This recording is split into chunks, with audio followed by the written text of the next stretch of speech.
Hi everybody, it's Renee from Salem Public Library. It's time for Rogues Reads. We are still reading the Genius Files Mission Unstoppable, trying to break those codes and follow along with their adventures. I keep putting my hand in front of the camera. I apologize for that. Set the camera down. Rogue, he's here. Rogue is a strictly indoor cat. He never gets to go outside. We do that for his own safety. We don't want him to get lost or hurt. But because it's such a beautiful day, I've got all the windows open in the house, and he's far more interested in looking out the open doors and windows than he is in visiting with me or doing book club. He might come sit with me once I get started reading, but for right now, he's sitting in the sun and sniffing the air coming in the window. So it's a rough life being a house cat.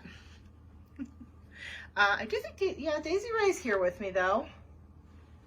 She's about ready for a nap.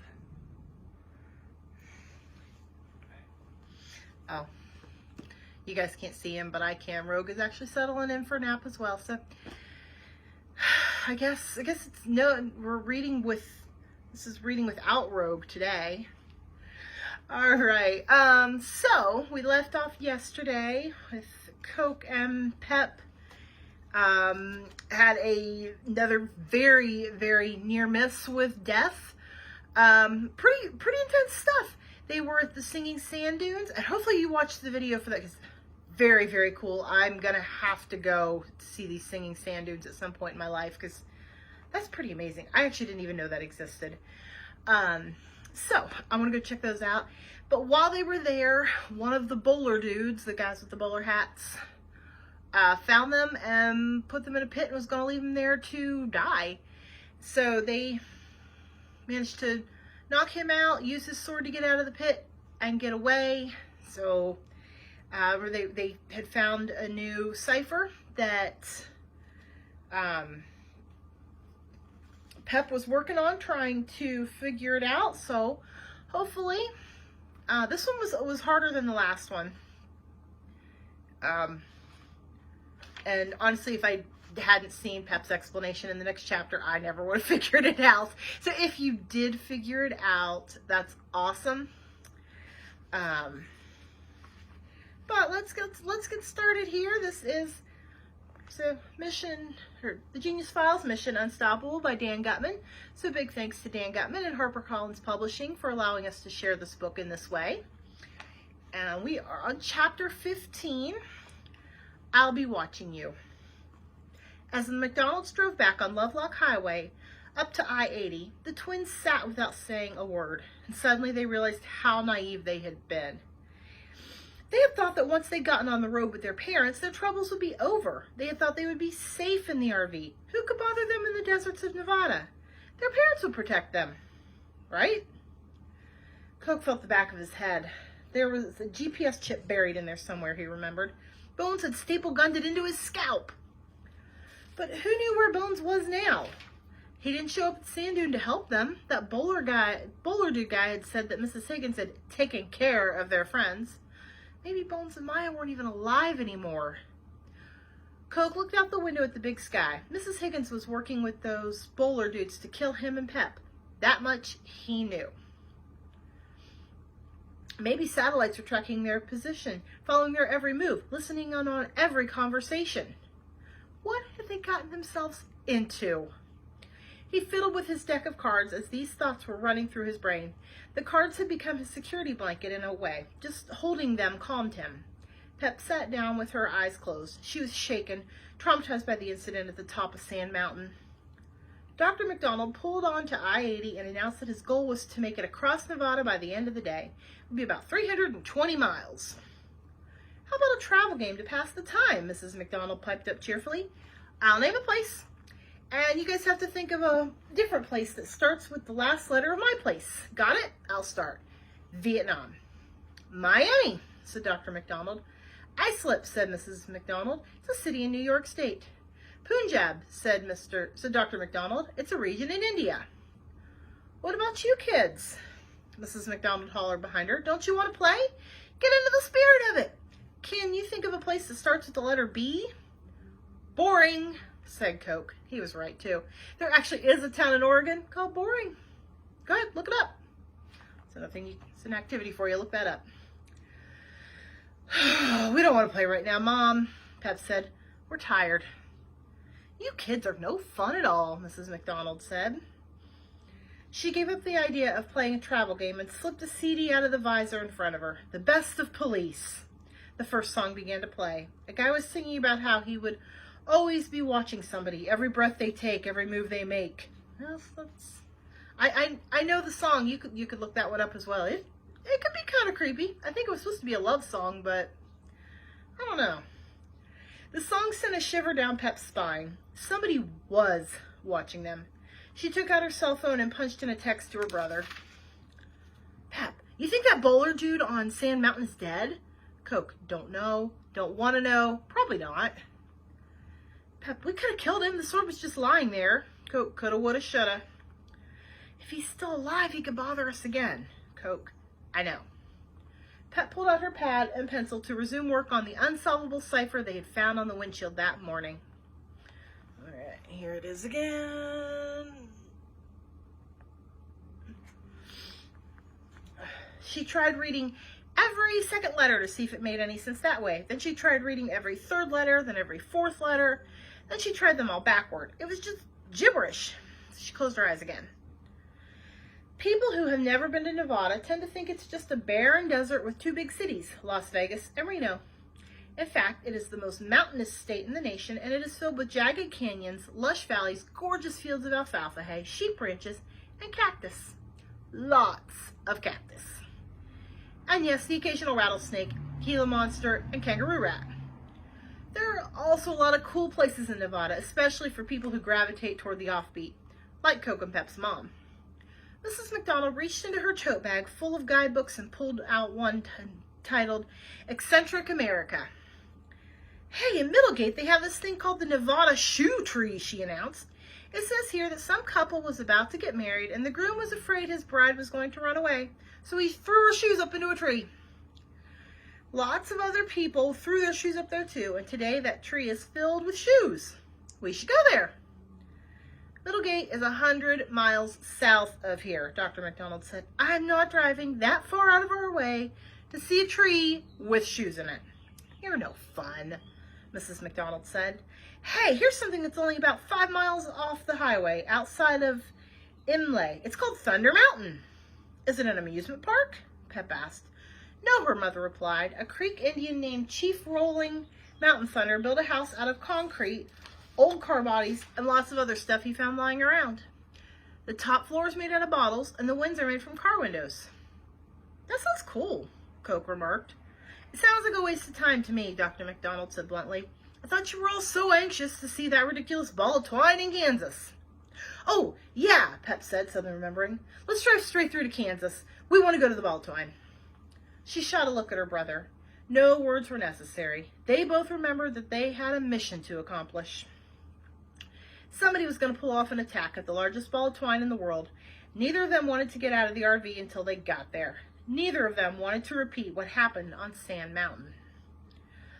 Well, we have to stop here, Dr. McDonald said to the others as he pulled off at an exit marked Battle Mountain. We need to gas up, and how about we eat lunch out today? He pulled into the parking lot of a fast food joint. The twins got out of the RV cautiously. They looked around for any sign of guys with bowler hats, blowguns, or golf carts, or psychotic health teachers, or other suspicious characters. Not seeing anything out of the ordinary, they relaxed a bit. Dr. McDonald led the family into the restaurant. The sign said, "Seat yourself," and they slid into a booth. The waitress, an older woman, came over with menus. "Welcome to Battle Mountain," she said cheerfully, "the armpit of America." That's not a very nice thing to say about your own town, Mrs. McDonald said with a laugh. Honey, the waitress said, that's our claim to fame. It was true. She told the McDonalds that back in 2001, the Washington Post had named Battle Mountain, Nevada, the armpit of America. Instead of being humiliated over it, the town had convinced the company that makes Old Spice deodorant to sponsor an annual festival in the pit. They had featured events such as antiperspirant tossing and an armpit beauty pageant, but those festivities had dried out a few years back. Any of you guys think you could win an armpit beauty pageant? I'm not entirely sure what the criteria for that would be.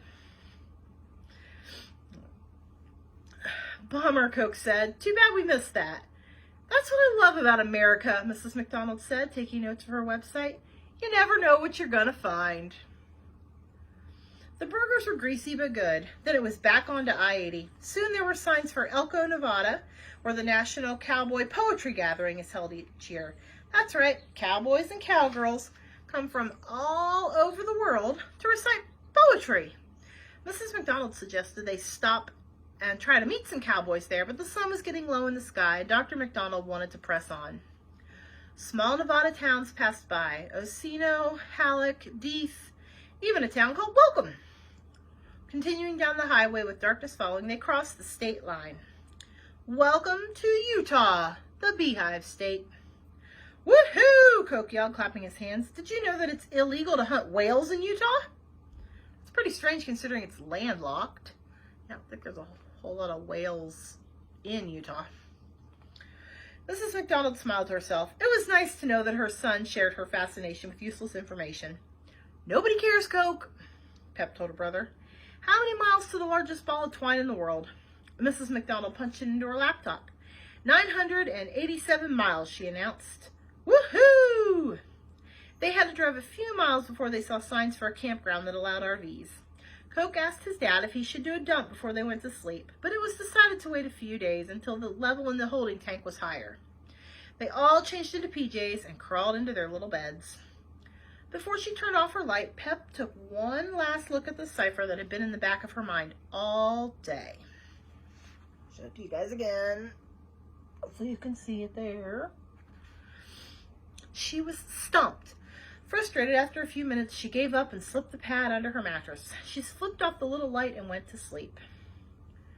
If you've ever woke up in the middle of the night with an idea or a vivid dream, you know that the human mind doesn't just turn on and off like a light. It keeps thinking even when you're sleeping. It's an amazing machine. Just before dawn, Pep awoke with an idea. She got out of bed and shook Coke until he opened his eyes. I got it, she whispered in his ear. I think it might be a rail fence cipher. What? Coke rubbed his eyes. Are you crazy? You wake Mom and Dad. Go back to sleep. No, I need your help. Pep reached for her pad and wrote out the cipher again with no spaces between the words, this time dividing the letters into 2 rows.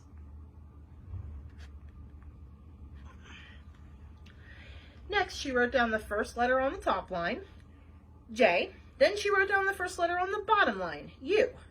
The second letter of the top line, N. The second letter of the bottom line, E. June. So, she's going like zigzag. Now she was getting somewhere. With her brother fully awake and whispering in her ear, Pep kept writing down letters, alternating between the top line and the bottom line. It didn't take long to work out the entire message that way. June 25th, 1 o'clock, don't be late. Your lives depend on it. Fodder. And then when she added spaces where they seemed to fit, June 25th, 1 o'clock, don't be late. Your lives depend on it. Thoughter. Thoughter? Whispered Coke. What's thoughter? T-H-O-T-R. That part must be a mistake. No, it's like a signature, his sister whispered back. Thoughter must be the person who's sending us these messages. They looked at the letters T-H-O-T-R carefully. They didn't look as if they were in anybody's name. The word hot was in there. Hotter, other, throttle, otter. Pep switched the letters around, looking for words that might fit. Trot, to, tot, rot, hot to trot. Then, simultaneously, they both figured out what T-H-O-T-R meant. The house on the rock! Mr. and Mrs. McDonald nearly woke from the noise. T-H-O-T-R stands for the house on the rock, Pep said. We need to be there at 1 o'clock on June 25th. That's our birthday. It's also 4 days from now, Coke informed her. But we don't even know where this stupid house is, Pep said. It could be anywhere. How are we supposed to find it? Beats me. At the end of a chapter, so I gotta get a drink of water.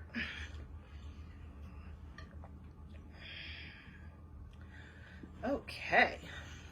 Chapter 16, Dad's Gone Wild. Dr. McDonald, he's pretty normal. I don't know about it. He's a little flaky maybe, but see what he's up to. Coke and Pep leaned over the message, staring at it as if the words might change if they looked at them hard enough. What is it with this house on the rock? Coke whispered. I don't know, his sister replied, but we have to figure it out. Somebody wants us to be there on our birthday. And don't forget, we need to get to the ball of twine too. Coke noted, we promised Bones. So much on their minds, the twins went back to bed but slept poorly. They were groggy when their father woke them up early. He seemed anxious to check out of the campground and get on the road. Northern Utah didn't look much different from the eastern part of Nevada. Flat, hot, dry. There wasn't a whole lot to look at least not along I-80. It was going to be one of those staring out the window kind of days. After a few miles, a sign appeared. Bonneville Salt Flats State Park. Dr. McDonald veered off the highway at exit 4. Ben, where are you going? Mrs. McDonald asked. You'll see. He drove a few miles into the state park without saying a word to anybody. Mrs. McDonald and the twins shot nervous glances at one another. There's a trash truck going by. All right, I'll back up just a little bit here. All right. He drove a few miles into the state park without saying a word to anybody. Mrs. McDonald and the twins shot nervous glances at one another. It wasn't like Dr. Benjamin McDonald to do impulsive, spontaneous things. He was a planner. He liked schedules and lists. That would be me. I like my schedule and lists. This is a state park? Pep asked, looking at the scenery. It doesn't look like any state park I ever saw. Yeah, what's so great about this place, Dad? Coke asked. There are lots of cooler state parks we could go to. This place looks like a lot of nothing. A lot of salt, Mrs. McDonald added. That's exactly what it is, Dr. McDonald agreed, smiling as he pulled off the access road and onto the white salt flat itself. 30,000 acres of salt. Nothing but salt. And we came here for what reason exactly? Pep asked. Do you have a sodium deficiency in your diet, Dad? Coke asked. Look around you, Dr. McDonald told the family. It's so flat here that you can almost see the curvature of the earth.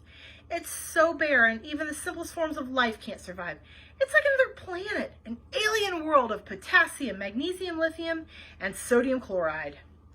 The twins looked at each other. There was a good chance that their father had lost his marbles.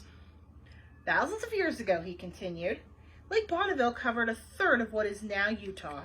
When the lake evaporated, salt minerals were left on the bottom, and over time the surface became flat and hard. Okay, can we go now? Pep said, shielding her eyes from the blinding sun reflecting off the salt flat. It's probably 100 degrees. If the RV broke down, we could die out here. Yeah, this place is lame, Dad, Coke added. This place is for me, Dr. McDonald said dreamily. You get to go to your yo-yo museums and your Pez museums. You get to see your giant ball of twine and all those other goofball places Mom wants to visit. The Bonneville Salt Flats is a place I always wanted to go ever since I was a little boy. Why, Ben? Mrs. McDonald asked. What's here? Is this some sort of midlife crisis for you? Yes, it is, Dr. McDonald admitted. Do you guys know what the Bonneville Salt Flats is famous for? I do, Coke replied. Of course, Coke knew all about the Bonneville Salt Flats from a Saturday morning TV special he'd seen years earlier. He remembered every detail.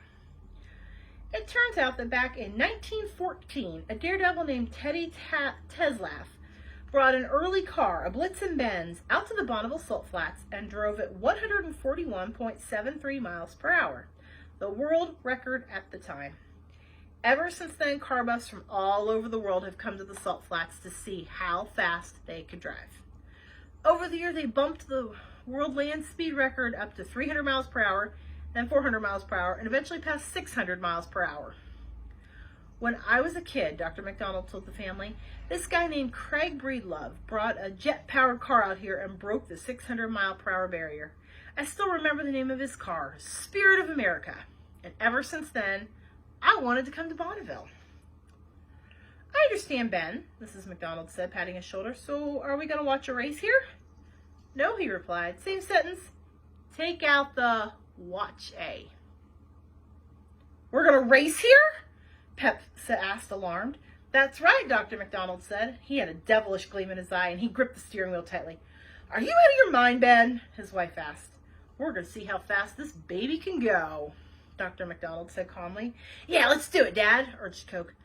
This is insanity, Pep said. It's a recreational vehicle, Ben, Mrs. McDonald said urgently. An RV isn't designed for racing. Going fast is one of man's most primal desires, Dr. McDonald said, staring at the salt flat ahead of him. This will be my only chance to ever do this. Fasten your seatbelts. And with that, he hit the gas pedal. The wheels spun at first on the salt, but soon they got a grip and the RV lurched forward. They were all slammed backward in their seats. Ben, you're going to damage the RV, Mrs. McDonald yelled. It's okay, he shouted back. It's a rental. After a sluggish start, the RV started picking up speed, 50, 60, 70 miles an hour. With nothing around for miles and miles, Dr. McDonald didn't have to worry about roads, stop signs, guardrails, traffic lights, pedestrians, or police cars. He pressed the gas pedal hard against the floor. I've wanted to do this my whole life, he yelled. 80, 90, 100 miles per hour. It was bumpy. Everything was vibrating. The plates in the little kitchen were rattling. Woo-hoo! Coke shouted. Put the pedal to the metal, Dad. Burn rubber. Slow down, Dad, Pep said, gripping the armrest tightly. That's enough, Ben, Mrs. McDonald shouted. You proved your point. We get it. It goes fast. But it wasn't enough. The RV was still accelerating as the speedometer needle nosed past 110 miles per hour. That's when Coke saw something in front of them. It's just a dot on the horizon at first, but as they got closer, it appeared to be a person. No, two people. They were waving their hands frantically. There's somebody's out there, Dad, Pep hollered, pointing. Hit the brakes, ordered Mrs. McDonald. Steer around them, shouted Coke. Dr. McDonald took both suggestions, which sent the RV into a long skid and nearly caused it to flip over. Some of the cabinet doors flew open. Pots and pans came flying out and rattled against the floor. The two people on the salt flat dove out of the way. The RV came within inches of mowing them down. That was cool, Dad, Coke shouted when the RV had screeched to a halt. They all took a deep breath and then unfastened their seatbelts and jumped out to see who was crazy enough to be running around in the middle of the Bonneville salt flats without a car. The two people were lying on the ground. One was a man, the other was a woman. Their clothes were ripped and ragged. It took a moment, but once the twins got a good look at the faces, she realized they'd seen these people before. It was Bones and Maya. What are you doing out here? Pep hollered. Water, they begged. Bones and Maya could barely speak. Their throats were too dry and sore. They were barely alive. Do you know these people? Mrs. McDonald asked Pep. No, Pep lied. Of course not. Why would you think that? Well, you just said, what are you doing out here? Mrs. McDonald explained. That sounds like you're talking to somebody you've met before. No, Mom, Coke explained. She didn't say, what are you doing out here? She said, what are you doing out here? There's a big difference. It all depends on which word you emphasize, you see. I've never met these people before in my life. Pep lied. She had to. She'd been sworn to secrecy. Dr. McDonald poured water over Bones and Maya's faces. Mrs. McDonald helped them up and brought them into the RV where it was shady and air-conditioned. Bones put a finger to his lips to let the twins know not to tell their parents who they were. Mrs. McDonald made them some instant oatmeal, and after Dr. McDonald checked out the tires to make sure they weren't damaged by their little sprint, he tried to get Bones and Maya to explain why they were wandering around the Bonneville salt flats with no food or water. They pretended it was too painful to speak, and they just pantomimed that they would be okay. We'll take you to the nearest gas station, Dr. McDonald finally said. Thank you, Maya croaked, looking up from the oatmeal. In the back of the RV, Pep took out her notepad. She made a big question mark on it and handed it to Bones. We're going to try to reply. Oh, excuse me. She tried to kill us. Who? Higgins. My health teacher? She's alive? Yes, kidnapped us, drove us out there, left us to die. You okay? Don't worry. Meet you all at the Ball of Twine. Go there. Important. Dr. McDonald pulled into a gas station and insisted on giving $20 to Bones and Maya before they got out of the RV. They thanked him repeatedly and wrote down his address so they could repay the money when they could. As the RV pulled away, Coke and Pep waved to Bones and Maya out the back window and wondered how they would ever get to Kansas. After that morning excitement, the rest of the day seemed to go by in a blur. They passed the southern part of Great Salt Lake, which is the largest salt lake in the Western Hemisphere.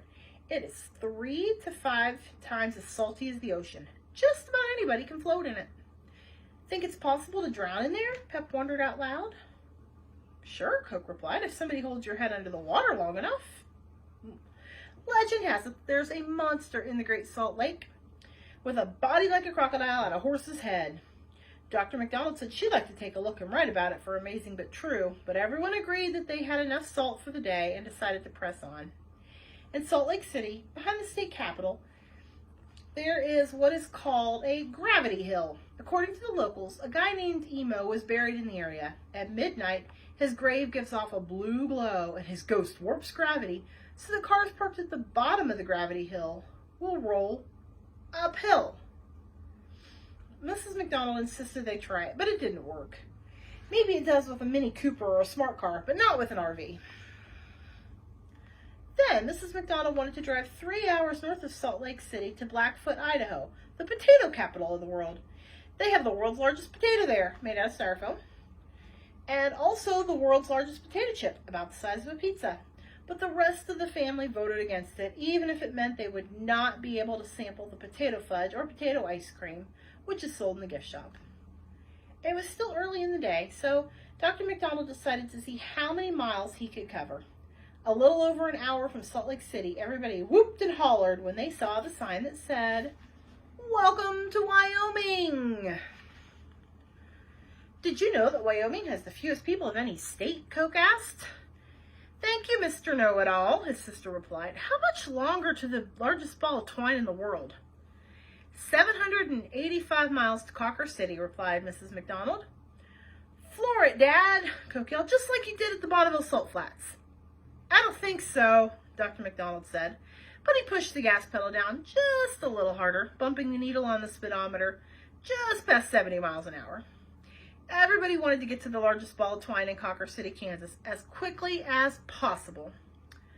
For their own reasons. Coke and Pep wanted to get there because they had been assigned to a stop and attack there.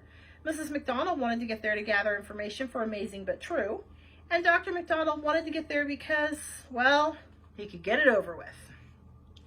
Once he saw the stupid ball of twine, he reasoned, nobody would ever ask him to go there again. But first they had to get through Wyoming and a good bit of Nebraska. Dr. McDonald was tired from driving, but he refused to let Mrs. McDonald take over the wheel. Maybe it was sexist, but he felt that driving was his job. And besides, his wife was a terrible driver. One time, she set out for a trip to San Diego and wound up in Fresno. That's something we could look up in Google Maps. I think those are opposite directions. I-80 runs nearly 400 miles across the bottom of Wyoming, and Mrs. McDonald calculated that they could do it in less than 6 hours without stopping. But that would mean no side trip to Vernal, Utah, which calls itself the dinosaur capital of the world. Mrs. McDonald would not be able to buy petrified dino poop souvenirs in the gift shops there. Oh, darn. That would mean no side trip to Estes Park, Colorado, where the key to Hitler's bomb shelter is on display. Perfect, Amazing But True material. They would have to miss seeing the giant sculpture of Abraham Lincoln's head in Laramie, Wyoming. They would have to skip Chimney Rock, a rock that doesn't even look like a chimney anyway. Halfway across the state, they passed a sign that read Continental Divide. Did you know that the rivers west of this point flow into the Pacific Ocean? Coke asked. And rivers east of here empty into the Atlantic. Nobody cares, Smarty Pants, Pep told him. There was still a long way to go before they would see the largest ball of twine in the world. They would have to endure the spectacular forests, wildflowers, and roaring rivers of Wyoming, the bighorn sheep lumbering alongside the highway, and the golden eagles circling overhead. Eventually, the Rockies flattened out and gave way to the Great Plains on the eastern part of the state. And finally, after 400 miles and 5.5 hours of driving across the largest rectangle in the world, they spotted a sign that said, "Welcome to Nebraska." All right, and that's where we're going to stop for today. So this one chapter's too short, or almost too long for this. but we are on target to finish this week. So I would love some feedback. If you guys want to do book 2, we'll start on that next week. If you would like me to try something completely different, I can. I've got a couple other things picked out that would work for this if you guys want to change it up. Activities for today, they mentioned a lot of different things that we could check out. Let's see. So today, we are going to find out. Oh, there's mention of a monster in the Great Salt Lake. Draw me a picture of what you think that the Great Salt Lake monster looks like. The suggestion was that it has the head of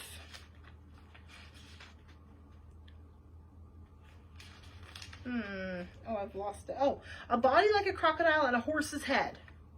So draw me something like that, or make up your own monster, whatever it looks like. If you had the opportunity to drive on the Bonneville Salt Flats, would you? And what kind of car would you want to be driving if you're going to do that? I don't know. It sounds a little scary to me, but I also think if I had the chance, I'd probably take it. Also, some of the things that they have to miss because of their trip. They are missing the potato capital of the world. It says that the world's largest potato. I'm wondering if is that the largest potato, the big potato that came to Salem last year or the year before? I don't know. Maybe that'd be something fun to research and find out. Let's see. And they also couldn't stop at the dinosaur capital of the world in Vernal, Utah. They couldn't go to Estes Park to see the key to Hitler's bomb shelter. They can't see the giant sculpture of Abraham Lincoln's head in Laramie, Wyoming. And they can't go to Chimney Rock, a rock that doesn't even look like a chimney anyway. Any of those things would be really fun to look up, look on their path. All of the cities and places, everything that is mentioned in this book does actually exist. The book is about 10 years old, so like I discovered that the Pez Museum is no longer open. But there is still a website for it, so you can check it out. So all these things, maybe they don't exist now, but at one point in time they did exist. So you can go online and check them all out. Get some online traveling in since we can't travel for real right now. So I have rambled a long time today. I'll be back again tomorrow. We're getting towards the end of this book. They're getting close to the ball of twine. So we're going to find out what happens. I think we can probably finish the book this week. Maybe. If not, we'll finish it early next week and then get started with our next one. But I will see you guys tomorrow at 4:30. Keep reading, keep looking stuff up, and keeping your brains fresh and learning. I'm actually recording this on Wednesday afternoon, just a little before it's going to get posted. It is beautiful outside, despite that horrible storm we had last night. So go outside and get some sunshine and some fresh air. Just, stay far away from everybody else. Don't get too close. Everybody, I want you to stay safe. And, oh, I just knocked my phone over. So you can see, maybe. There's Rogue. He is enjoying the sunshine. I don't think he's going to participate at all today. There he is. Hi, Rogue. Kitty, kitty, kitty. Oh, there he is. He's saying hi a little bit. All right. Hopefully I didn't make you too dizzy flipping the phone around like that. I will see you guys tomorrow. Have a wonderful afternoon. Thanks.